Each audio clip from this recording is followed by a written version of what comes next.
Енді өзіміздің аттармен келгенде керемет болатын еді ғой, бірақ енді жаңағыдай шекарада қиындықтар болды, ат өткізу өте қиын дегендіктен осы жерден жақсы атпен қамтамасыз етеміз деп айтқандықтан сол осы жергілікті аттармен өнер көрсетуге бел будық қой енді. Енді ат жағынан енді үш құрамаға да жаңағы Өзбекстан болсын, Қырғызстан болсын, бәріне теңдей бөлінді. Ол бұйырғаны болды. Енді пешенемізден көреміз не болса да. Өздеріңіз көріп отырсыздар аттардың сиқын. Аттар өте кішкентай. Біздің жаңағы Құрманбекті алайық, Ынтымақты алайық, мысалы бәрі Абылайхан Нышанбек өте ірі жігіттер ғой, жүздің үстінде қазір енді оларды жаңағы мықты белді аттар ғана көтереді. Оның алдында осы жерде 2013-те келіп енді өзім ойнағам осы жерде, осы гәрдеға.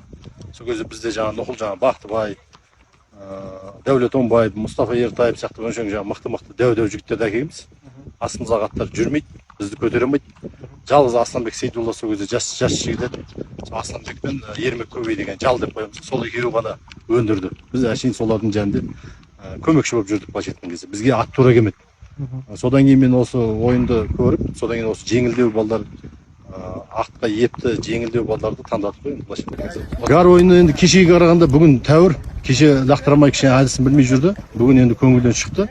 Енді біздің мынау ерте келгеніміз дұрыс болды. Әлі алдыда бір 2-3 күн уақыт бар. Сол уақытты тиімді пайдаланып, жақсы ойын көрсетеміз деген ойдамыз.